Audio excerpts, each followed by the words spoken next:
Hello, good morning everyone. तो कैसे हैं आप सब? कमेंट बॉक्स में ज़रूर बताइएगा।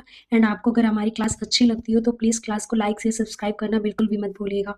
मैं जो पढ़ती हूँ, मैं जो नोट्स बनाती हूँ, वही सब आपके साथ शेयर करती हूँ। तो अगर आपको अच्छा लगे, कुछ भी अगर थोड़ा बहुत भी बेनिफिट हो तो प्लीज़ उसे लाइक से सब्सक्राइब ज़रूर करिएगा। तो मैं लेट ना करती हूँ, मैं आगे बढ़ती हूँ अपने जो भी कल हमने किया था। तो कल हमने ये किया था कि प्रिंसिपल ऑफ चाइल्ड डेवलपमेंट, कि चाइल्ड डेवलपमेंट का प्रिंसिपल क्या है।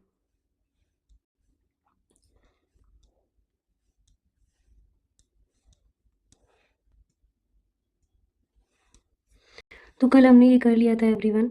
ये प्रिंसिपल ऑफ चाइल्ड डेवलपमेंट हमारा हो गया था कल। ये हमने कल किया था, बट मैंने इसमें कुछ चीज़ें ऐड की हैं तो वो मैं आपसे शेयर करना चाहती हूँ। तो निरंतर विकास का सिद्धांत जो कि हमारा हो गया था, क्या है कि जो हमारे निरंतर विकास का सिद्धांत एक बार रिवीजन कर लेते हैं जल्दी से। तो कंटिन्यूअस चलती रहती है, कभी मंद कभी तीव्र होती है, और विकास दिशा का सिद्धांत डेवलपमेंट हेड टू टो होता है। तो मैंने पहले अभी आपसे बताया था कि विकास की दिशा होती है, तो विकास की दिशा 2 टाइप्स की होती है, जो मैंने यहाँ मेंशन कर दिया है कि 2 टाइप्स होती है। एक होता है विकास की दिशा मस्तकोद्यमिक, ये है विकास की दिशा। एक है मस्तकाधोमुखी और एक है समीपदूराभिमुखी। ये मैंने हिंदी नहीं बताया था, इसलिए मैंने यहाँ हिंदी लिख दिया। सिफेलोकॉडल और प्रॉक्सिमोडिस्टल। सिफेलोकॉडल क्या होता है? इसमें सिर से हेड टू टो होता है।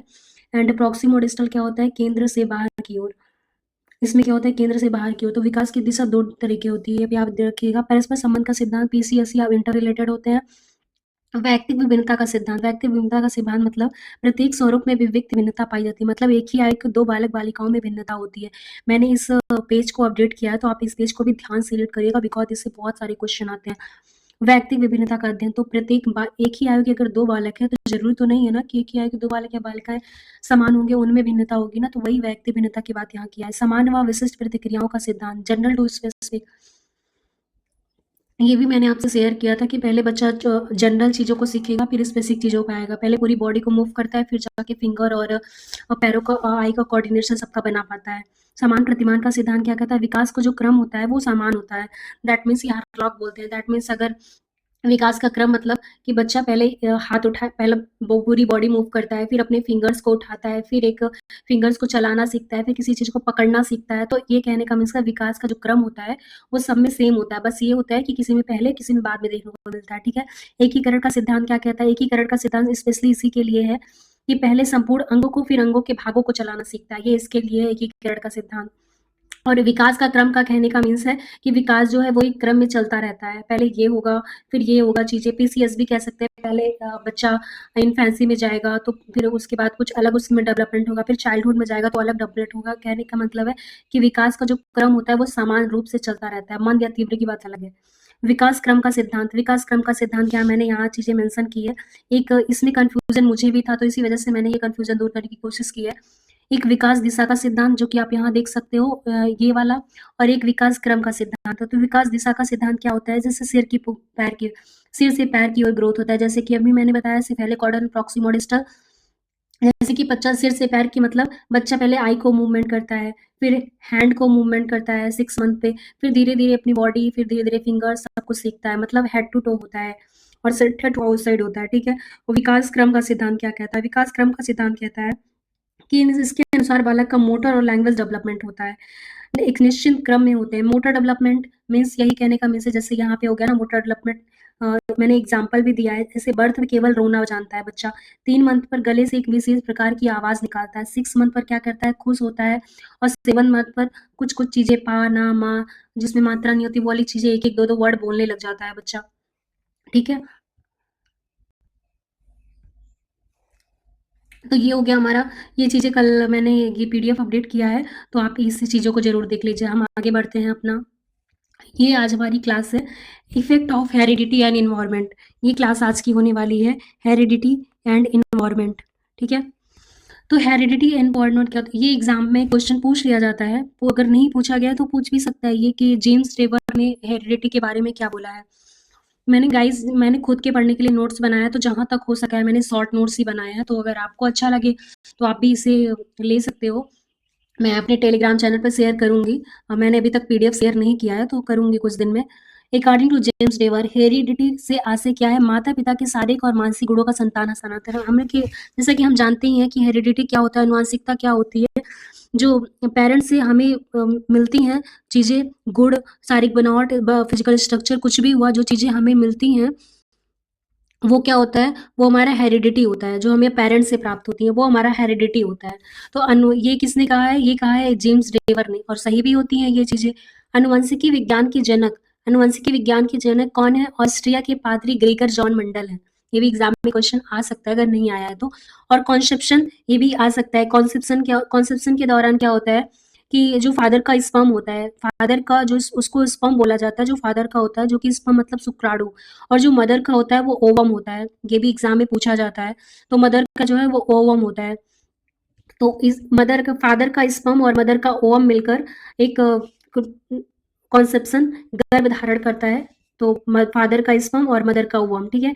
इसके 23 क्रोमोसोम मिलकर 46 क्रोमोसोम अर्थात एक कॉन्सेप्शन, एक गर्भ धारण करते हैं, ठीक है।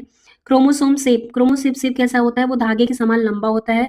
और क्रोमोसोम में जीन्स पाए जाते हैं। ये बहुत ही इंपॉर्टेंट पॉइंट है कि क्रोमोसोम में जीन्स पाए जाते हैं, और इन जीन्स में ही आनुवांशिक गुण संचित होते हैं, और इसी आनुवांशिक गुण को हम बच्चा भी प्राप्त कर लेता है, एक ड्यू टू जीन्स।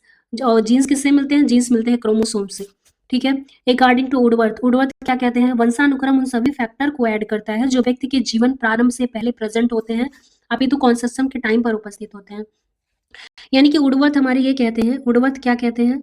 वुडवर्थ कहते हैं कि केवल वंशानुक्रम, हेरिडिटी केवल वो नहीं है कि जो जन्म के बाद से चीजें ऐड होती हैं। वो बताते हैं कि कॉन्सेप्शन से लेकर और जन्म होने तक की सारी जो चीजें होती हैं वो हेरिडिटी में इन्वॉल्व होती हैं, ठीक है। टाइम पर उपस्थित होते हैं, मतलब कॉन्सेप्शन से लेकर और चीजें बर्थ तक वो चीजें इन्वॉल्व होती हैं। तो वो क्या होता है हमारा? वो हमारा वंशानुक्रम, हेरिडिटी होता है। तो अकॉर्डिंग टू वुडवर्थ ये कहते हैं। तो ये दोनों आप याद रखिएगा, जेम्स रिवर और वुडवर्थ ने क्या क्या बोला है। लॉ ऑफ हेरिडिटी, ये क्लास थोड़ी लंबी होने वाली है बिकॉज ये थोड़ा इंपॉर्टेंट चैप्टर है। तो मैंने बहुत ज्यादा टाइम नहीं लिया है, बहुत शॉर्ट नोट्स बनाए हैं, लेकिन फिर भी थोड़ा सा टाइम तो जाएगा। Law of heredity, law of heredity क्या कहता है? पहला देख लेते हैं, बीजकोश की निरंतरता का नियम, मतलब law of continuity of germ plasm, प्रतिपादक बीजमैन, बालक को जन्म देने वाला कभी नष्ट नहीं होता। ये बीजमैन ने कहा है। बीजमैन कहते हैं कि बालक को जो जन्म देने वाला वो होता है बीजमैन, वो कभी नष्ट नहीं होता।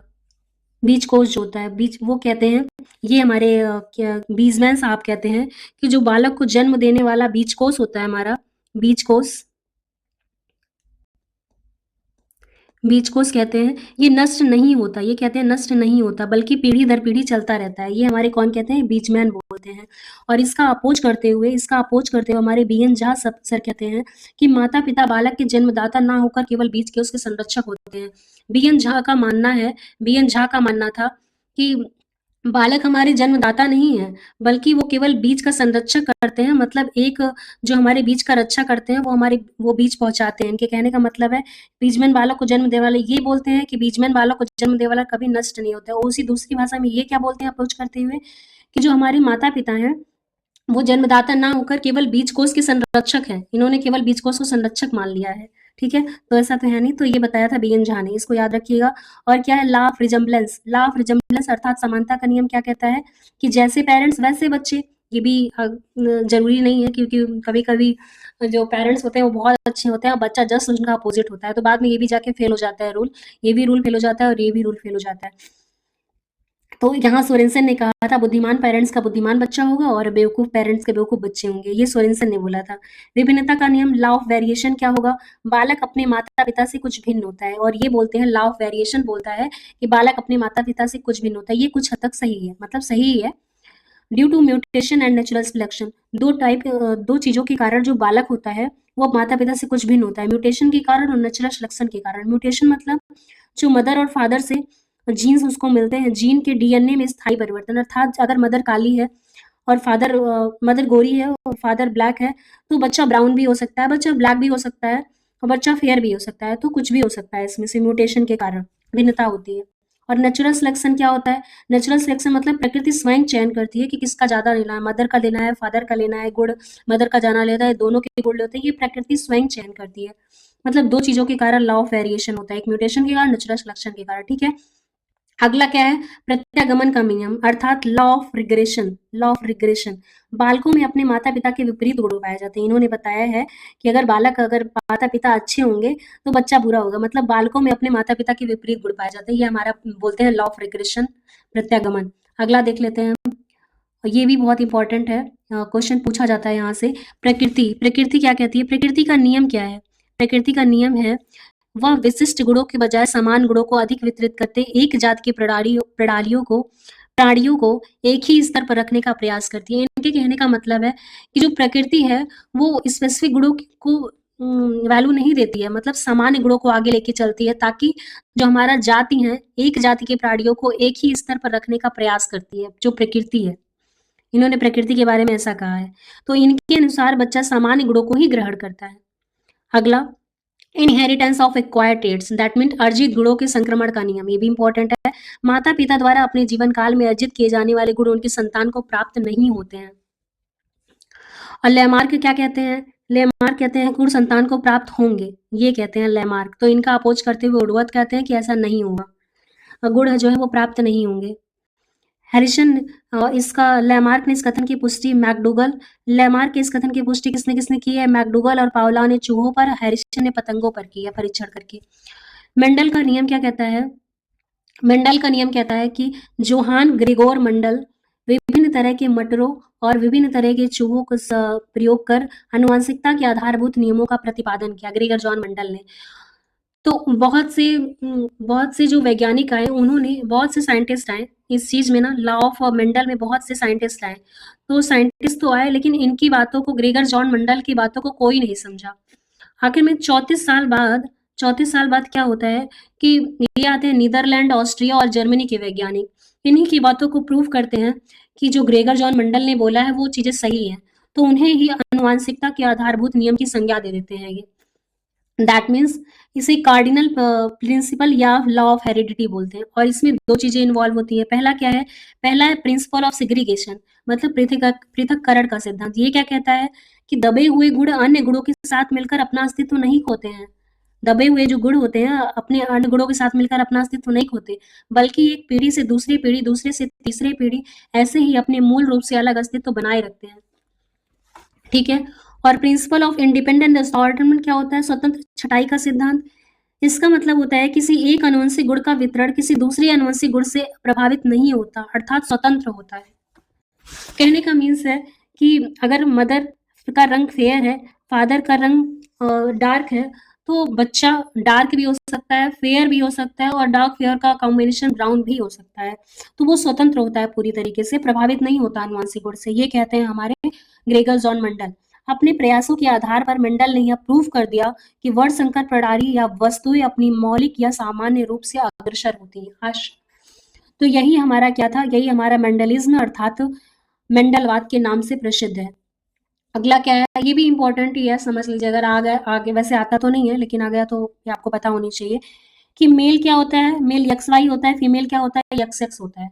तो जब फीमेल का एक्स क्रोमोसोम फीमेल के वाई क्रोमोसोम से मिलता है तो लड़का बनता है, और मेल का जब यक्स क्रोमोसोम फीमेल के यक्स क्रोमोसोम से मिलता है तो वो गर्ल बनती है। दैट इज जेंडर रिस्पॉन्सिबिलिटी किसके ऊपर होती है, मेल क्रोमोसोम के ऊपर। तो ये क्वेश्चन में भी आ जाए, तो इस बात को थोड़ा सा आप याद रखिएगा। तो यहाँ तक हम अपनी क्लास रखते हैं। आपको हमारी क्लास कैसी लगी? अगर क्लास अच्छी लगी होगी तो क्लास को लाइक से सब्सक्राइब करना बिल्कुल भी मत भूलिएगा। और जो भी पॉइंट आपको समझ नहीं आता है प्लीज़ उस कमेंट बॉक्स में मेंशन करिएगा। मैं उस पॉइंट को अगले क्लास में ज़रूर लेकर आऊँगी। ओके, क्लास अच्छी लगी हो तो लाइक करिएगा। Thank you so much. Her her Mahadev.